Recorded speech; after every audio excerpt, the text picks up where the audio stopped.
시청자 여러분 안녕하십니까? 성공 마감 전략 2부로 돌아왔습니다. 진행의 김수정입니다.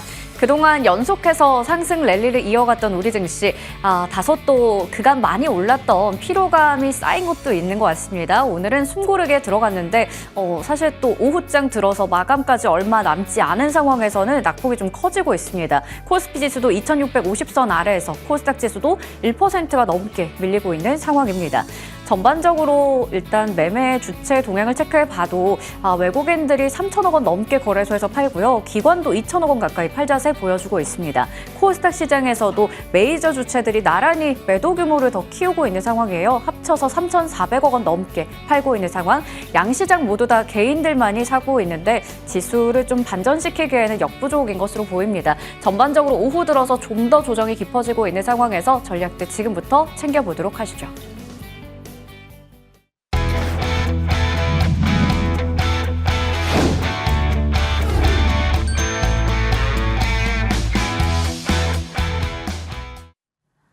네, 오늘 시장과 주도 섹터에 대한 고민 지금부터 풀어보도록 하겠습니다. 오늘은 KB증권 프라임클럽 민재기 팀장님 나오셨습니다. 안녕하세요. 네, 안녕하세요. 네, 아까 전보다 지수가 더 많이 좀 눌리고 있는 상황입니다. 최근에 아무래도 꾸준히 오르다 보니까 그 피로감 때문에 숨고르기 나오는 건 알겠는데 하루 이틀 정도 조정하다가 다시 올라갈 수 있을지 시장 어떻게 보고 계세요? 사실 하루 이틀이 될지 한 2, 3일 정도 걸릴지 그 부분은 우리가 정확하게 알 수는 없지만 그래도 살짝 쉬었다가 저는 다시 상승 장세가 좀 유지되지 않을까라는 생각을 하고 있는데 오늘 사실은 시장의 조정의 빌미는 그동안 주도 섹터였던 조선주가 좀 모 리포트 영향으로 인해서 두 종목이나 투자 의견을 하향 조정으로 중립으로 바꿨잖아요. 그러면서 이제 차익 실현에 대한 부담감이 좀 있고 그나마 방산도 사실은 저는 방산도 약간 쉬어갈 만한 타이밍이다라고 생각을 하고 있는데 방산은 아침에 이제 좀 저가 대비해서는 좀 회복을 하고 있는 모습입니다.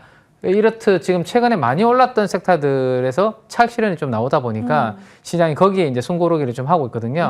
근데 어느 정도 또 팔 사람들 팔고 손바뀜이 좀 되면 다시 원래의 흐름들을 저는 좀 만들어가는 그러한 흐름이 되지 않을까 싶기 때문에 이 부분은 뭔가 큰 악재가 나와서라기보다는 그동안 시장을 주도했던 섹터가 좀 쉬는 바람에 좀 쉬어가는 그러한 흐름. 근데 최근에 그들이 쉴 때 약간 그동안 많이 빠졌던 반도체라든지 2차 전지라든지 새로운 섹터들이 또 움직이고 있기 때문에 그 다음 스테이지는 또 누구로 인해서 움직일지 모르겠지만 상승세는 저는 당분간은 이어지지 않을까 그렇게 생각을 하고 있습니다. 네, 일단 우리가 좀 걱정되는 거 얼마나 쉴지인데 단기적으로 조정이 좀 나오고 나서 그래도 상승 쪽으로 방향성은 계속 유지가 될 거다 얘기해 주셨고요. 지금 말씀해 주셨던 것처럼 그동안 잘 가던 쪽에서 이제는 또 수급이 반도체, 2차 전지 이런 쪽으로 이동하는 현상도 확인되고 있습니다. 그 다음은 또 어느 섹터가 될지 찾아봐야 될 텐데 여러 이슈 속에서 투자 아이디어 한번 찾아볼게요.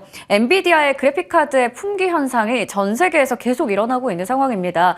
3만 리 구하기 위해서 3만 리라고 하는데 그 품귀 현상 속에서 우리가 수혜주로 볼 수 있는 종목 어떤 게 있을까요?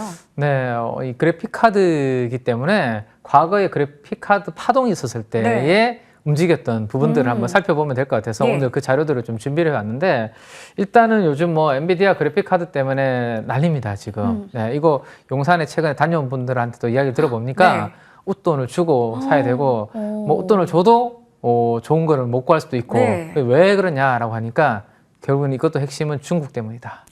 중국이 지금 AI에 대한 투자를 열심히 하고 있잖아요. 근데 고성능 이 반도체를 구하기 어렵다 보니까 이러한 최신의 이것들을 가져가서 막 하려고 하다 보니까 사용하려고 하다 보니까 이들에 대한 좀 수요가 지금 타이트한 그런 상황이다라고 보시면 될 것 같아요. 그래서 지금 그 이미지에서 보시는 것처럼 품귀 현상이 일정도로 지금 쉽지 않다라는 건데요. 근데 과거에 이렇게 그래픽카드가 품귀 현상을 빚었던 때가 또 있습니다. 그때가 지금 비트코인 시세인데요. 동그라미로 칠해놓은 구간이 2020년부터 2021년도의 흐름인데 그때 비트코인 가격이 급등했던 구간입니다. 그리고 난 다음에 비트코인이 좀 쉬었다가 최근에 10만 달러까지 다시 올라가는 그런 그림인데 이건 비단 비트코인뿐만 아니라 이더리움도 지금 앞쪽에 보시면 2020년, 2021년에 이렇게 시세가 많이 났던 그런 구간이거든요. 그때 암호화폐가 엄청나게 시세가 크게 올라가면서 암호화폐 채굴 한다라는 게 상당히 시장에서 이슈가 됐던 그래서 이제 그래픽카드가 있어야 된다. 그 이슈가 있었던 때가 바로 요 부분이었었거든요. 암호화폐 채굴에 너무 많이 수요가 올라오니까 그래픽카드 구하는 게 힘들어졌고 그때 가격이 엄청나게 치솟았던 그런 네. 케이스가 있었습니다. 자, 그러면 그때 이 엔비디아의 뭐 그래픽카드라든지 이런 것들이 가격이 많이 올랐었는데 지금 신제품인 이 RTX 5090 같은 이런 부분들도 중국에서 계속 이런 물량들을 좀 살려고 하다 보니까 품귀 현상을 맺어지고 있어서 가격이 급등하고 있는. 그러면 그때는 비트코인과 같은 암호화폐 붐으로 인해서 네. 이게 이제 가격이 많이 올랐고요. 품귀 네. 현상이었고 지금은 AI로 인해서 그쵸. 다시 이 사이클이 왔다라고 이해를 하시면 될 것 같습니다. 네. 자, 그러면 이제 관련주를 이제 우리가 한번 봐야 되는데, 네. JCN 시스템이라고 있습니다. 약간 네. 드론 이런 거 나올 때 많이 그렇죠. 이 회사는 네. 사실은 사업부 중에 제가 표로 만들어 온 것은 원래 하고 있던 본업이었고 그 아래쪽에 네. 드론과 관련된 내용도 또 있어요. 근데 오늘의 이제 주 내용은 네. 컴퓨터 그래픽과 관련된 네, 그 부분이라서 제가 이제 그 부분만 가져왔는데 네. 오늘 뭐 강보합 정도에서 지금 시세는 지금 좀 움직이고 있는 것 같은데요. 제가 봤을 때는 앞으로 좀 단기간 한번 주목을 좀 해봐야 된다. 요 뉴스가 계속 좀 확산이 된다면 네. 네, 그 이유는 이 회사의 그래픽 카드라든지 메인보드가 차지하는 매출이 거의 한 절반 정도 되거든요. 네. 그러면 이 그래픽 카드의 가격이 많이 올라가게 되면 이 회사는 유통을 하는 회사입니다. 엔비디아나 AMD 같은 이런 이제 글로벌 회사들한테 가지고 와서 예. 국내에 유통하는 회사거든요. 근데 유통하는 입장에서 가격이 자꾸 올라가면 물량을 잘 안 풀려고 하죠. 네. 우리 예전에 담배 가격 올릴 때 마트나 편의점에서 네. 담배 좀 안 풀었다가 가지고 네. 있다가 가격 올라가면 푸는 것처럼 네, 네. 마찬가지로 그래픽카드도 좀 가지고 있다가 가격 올라가면 조금씩 이렇게 하면 감지만 네, 그렇게 지금 하는 거죠. 그러면 이 회사의 실적은 앞으로 좋아지지 않을까라는 건데 네. 일단 이 회사 하고 있는 사업 보고서 내용을 보시면 네, 메인보드 그래픽카드 이런 것들을 국내외 굴지의 컴퓨터 기기 제조사한테 제휴해서 공급을 하고 있다. 뭐 이런 내용입니다. 그래서 한번 보시면 과거에 그러면 그래픽카드 올라오고 암호화폐 급등했던 요때 네. 있죠. 요때 2020년과 2021년도에 주가가 2,000원에서 8, 9,000원까지 순식간에 올랐던 그러네요. 때가 네. 있습니다. 근데 지금은 최근에 JCN을 기억하시는 이유는 드론 네, 관련된 맞아요. 부분으로 아마 네. 이게 영향이 좀 있었던 것 같은데 그 다음 이슈는 그러면 저 그래픽 카드의 품귀 현상이 계속 이어진다라면 아마 JCN 시스템을 그렇게 아마 바라보지 않을까라는 생각이고요. 자, 그럼 그때 진짜 실적까지 좋아졌는지를 한번 보는 게 중요하지 않을까 싶어서 2010년도 이후에 JCN의 매출액과 영업이익을 4개 분기 합산 차트로 그려서 가지고 왔는데요. 요 구간입니다. 네, 2020년과 2021년 매출액이 뭔가 조금씩 우상향 그림을 그렸죠. 네. 그때 당시에.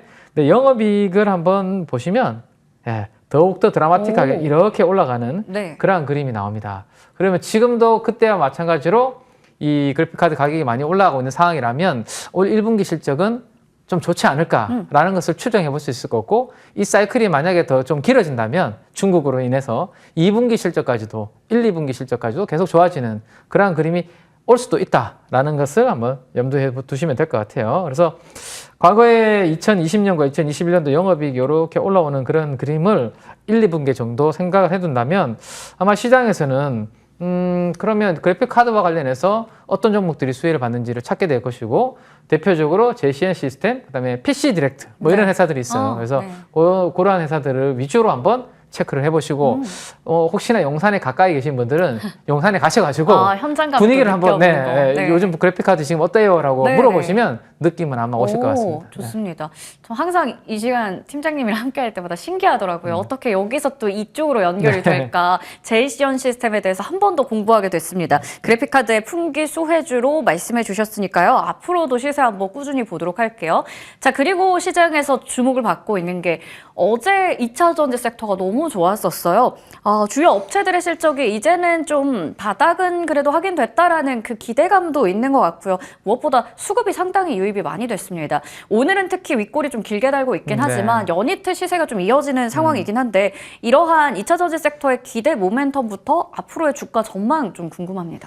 네, 사실은 다 좋게 보는 섹터는 네. 좀 이미 많이 올라가 있죠. 근데 2차 전지에 대해서는 네. 아직은 좋게 보시는 분들은 저는 이제 소수인 것 같아요. 네. 그러다 보니까 좀 기회가 있지 않을까 싶어서 오늘 그 이야기를 좀 드려보려고 네. 하는데 일단 다음 달 말에 공매도가 재개가 됩니다. 맞습니다. 그러면 시장에서는 공매도로 인해서 좀 조심해야 될 것들 아니면 공매도로 인해서 별로 피해가 없을 것들 이렇게 좀 구분하는 움직임들이 나타날 것 같은데 대표적으로 많이 오른 기업들은 거기에다가 혹시나 실적이 좀 뒷받침되지 못하는 기업들은 고평가라고 좀 부담이 될 수 네. 있겠죠. 근데 2차 전지 같은 경우는 이미 여러 가지 이슈들로 인해서 한 1년 이상 지금 계속 빠져 있는 상태거든요.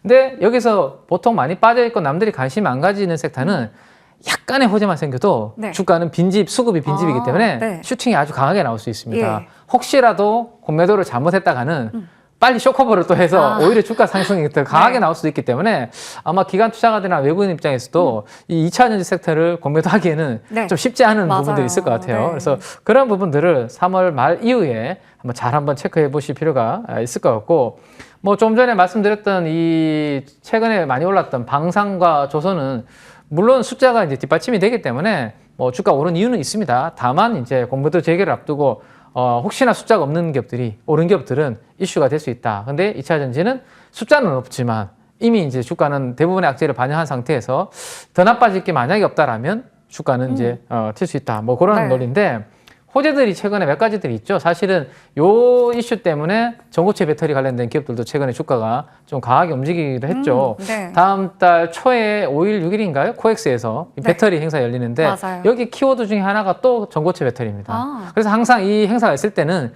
전고체 배터리가 강하게 움직여요. 그때 새로운 이야기들을 네. 해주기 때문에. 근데 이 행사 끝나면 또 이제 약간 한 이맘때 늘 그렇죠. 부각되죠. 반복되는 네, 부분이죠. 근데 이거를 이어가려면 새로운 좀 뭔가 모멘텀이 나와줘야 되는데, 어제 최근에 나왔던 이야기는 도요타에서 지금 LG 엔솔이 이제 다들 이제 좀 머물살이니까 네. 고객사들이 빠져나가는데 네. 우리가 너희들의 배터리를 사주겠다. 이렇게 하면서 그러면 공급이 좀 남아 돌았는데 물량이 도요타가 사준다? 이거는 우리 셀 입장에서는 나쁘지 않죠. 좋은 거죠. 네. 그래서 이런 부분들이 좀 나오고 있고, 제일 중요한 내용 중에 하나는 저는 이 부분인 것 같아요. 이게 로이터 통신의 단독 보도인데요. 네. 중국이, 미국이 자꾸 견제를 하니까 우리가 가지고 있는 리튬의 기술, 네. 뭐 대표적으로 흡착체라는 기술이 있는데 리튬 추출할 때 이 효율을 좀 높여주는 게 네. 있는데 그거를 수출 안 하겠다라고 오. 발표를 해버립니다. 그러면서 이제 이러면 2차 전지에 중국이 좀 공급이 미국하고 싸우면 우리 좀 반사수에? 방어가 좀 될 네, 것이고, 네. 이런 기대감도 저는 오. 좀 생길 수 있다라는 부분이고요.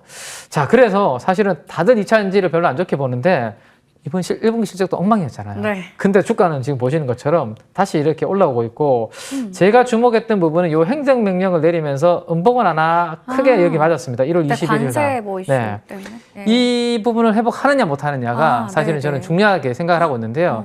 지금 보시면 이제 트럼프가 행정명령을 했음에도 불구하고 그 주가는 회복을 하고 있기 때문에 네. 이제는 트럼프로 인한 악재도 어느 정도는 시장에서 인식하고 반영을 하고 있는 게 아닌가 정도 생각해 볼 수 있을 것 같고요. 그러면 이제 수요처가 새로운 게 좀 있느냐. 왜냐하면 네. 전기차는 빨리 안 올라오면 수요가 네. 새로운 수요처가 있어야 되는데 좀 띠미긴 한데요. 아직까지는. 갑자기 로봇이 나왔어요. 지금 우리가 휴머노이드 로봇 엄청 이야기가 나오고 있지 않습니까, 네. 사실? 근데 아직까지는 대당 가격이 이 로봇 같은 경우는 내가 원하는 얼굴을 만들어주긴 하는데 네. 2억이 넘습니다. 그러면 사실 우리 같은 분들은 좀 사기는 쉽지 않잖아요. 그죠? 네. 쉽지 않은데 이게 앞으로 만약에 좀 상용화가 돼서 우리 가정에 들어오게 된다면 자동차는 한 대에서 많아야 2대 정도지만 네. 이 로봇은 가격이 많이 떨어지면 저는 뭐 필요한 곳곳에 뭐 그쵸. 설거지 쪽에 좀 쓰고 공장이든 네, 뭐 공장도 쓰고 네. 교육용으로도 애기들 네. 쓰고 한 2대, 3대도 할 수는 있을 것 같아요. 네. 그러면 그 휴머노이드 로봇을 움직이는 배터리는 그러면 어떻게 해야 되냐. 여기까지 생각을 해보면 오. 조금 멀긴 한데 네. 제가 최근에 휴머노이드 로봇을 가지고 와서 유니트리 중국에 연구하는 연구원분들 이야기를 들어보니까 네. 뭐 연구를 좀 하려고 하면 2시간 있으면 에너지가 끝나버리니까 방전된다는 거죠? 네. 배터리를 이거 어떻게 이 이슈가 이 이야기가 나온대요. 네. 그래서 앞으로 이 휴머노이드 로봇이 만약에 2028년도 이후부터 판매가 많이 된다라면 저기에서 들어가는 배터리는 이 물량들은 누가 감당을 해야 되지? 라는 아이디어를 누군가 생각하게 되고 뭐 보고서를 쓰게 되면 2차 전지의 바닥을 다져주는 데는 훨씬 더 힘을 좀 실어줄 수 네. 있지 않을까, 뭐 이런 생각들을 저는 좀 해보게 됐습니다. 오, 네. 그리고 또 하나는 최근에 전고체가 좀 강한 부분 중에 하나인데, 어쨌든 가정에 들어와서 로봇이 움직이는데 이게 전기차 주차장에서 폭발하는 거, 불나는 것처럼 이렇게 되면 안 되잖아요. 네. 그럼 좀 더 안정성이 중요한데, 그러면 전해액을 액체로 쓰는 배터리보다는 좀 전해액을 고체로 쓰는 전고체 배터리가 중요할 것 같고, 네. 대신에 가격이 좀 빨리 좀 많이 떨어져 줘야 되겠죠. 네. 그런 부분들이 좀 있을 것 같다. 그래서 1세대는 셀, 2세대는 우리 중국에 경쟁하는 핵심 소재들, 양극재 중심으로 네. 움직였다면 이번에는 아마도 전고체 중심으로 앞으로 다음 스테이지는 펼쳐질 가능성이 있으니까 그런 부분들은 미리 좀 염두에 두시고 최근에 보시면 2차 전지는 별로 안 좋은데 전고체 배터리 관련된 ETF는 이렇게 신고가를 가는 흐름들이 만들어지고 있으니까 지금 당장 내가 뭐 사지는 않더라도 앞으로 흐름들을 좀 잘 지켜보실 필요는 있지 않을까라는 생각입니다. 네. 2차 전지 얘기하면서 로봇까지 왔고요. 로봇 안에 들어가는 배터리, 전고체 배터리 쪽에 대해서 여전히 우리 지켜보도록 하겠습니다. 지금까지 KB증권 프라임클럽 민재기 팀장님과 함께했습니다. 고맙습니다. 네, 감사합니다.